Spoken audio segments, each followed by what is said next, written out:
Hello and welcome to my blog on analysis of convergence culture in sport. Following on from the previous vlogs, we can see that sport uses traditional and new medias. In this vlog, we will be speaking about Jenkins' theory behind the convergence culture in sport. Henry Jenkins said that convergent culture in sport is a constant flow through many different media platforms, whether this is through traditional media or new media. It is important that there is a range of platforms in order to meet the needs of different consumers. For example, the new generation would much rather keep up to date via social media, whereas the old generation may still want to buy printed media, such as newspapers.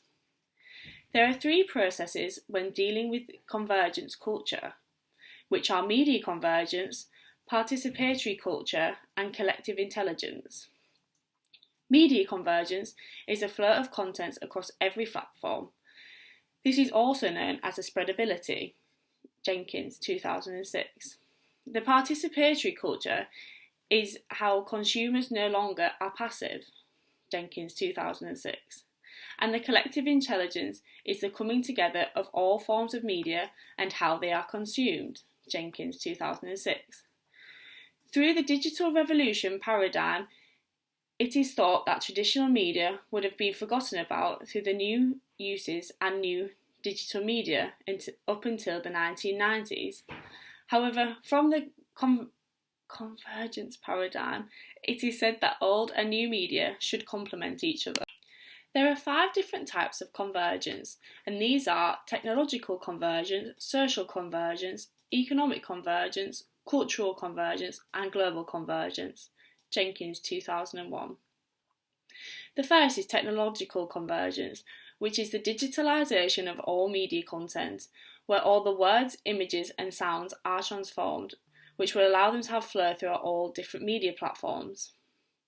The second is social convergence. This is where consumers are now able to do multiple things at once with the use of technology allowing this. For example, this would mean that someone would be able to watch, listen and type all at the same time due to the fact that people have many different devices which can all be used all at once. So someone could watch sport on television whilst also listening to something through a phone, whilst also being able to do work on your laptop at the same time. The third is economic convergence. As the entertainment business is becoming bigger, there is a want for many different things, which has led media businesses to becoming interested and producing a range of different things. For example, a company could produce films, books and games, as there is a want for all different types of media, which will ultimately lead to their platform being synergised, which will help to increase a reputable brand. The fourth convergence is cultural. The need for content is always changing. New media allows anyone to be able to post, repost and reshare content.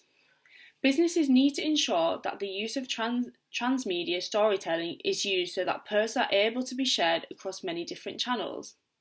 However, it needs to be said that depending on which media channel you are going through, you may have to change the way in which you communicate on it. The final convergence is global. From the result of the cultural hybridisation of media content, it is meant that media has become international and spread through countries. So now that we have gone through what convergence culture actually is, how does this have an impact on sport? As sport has become globalised, the role of digital media has become an important factor in the role of communication to sports consumers all over the world. And the use of digital media has made this a lot easier. From what we have just spoken about in the 5 different types of convergence, these all play a huge part in the convergence of sport.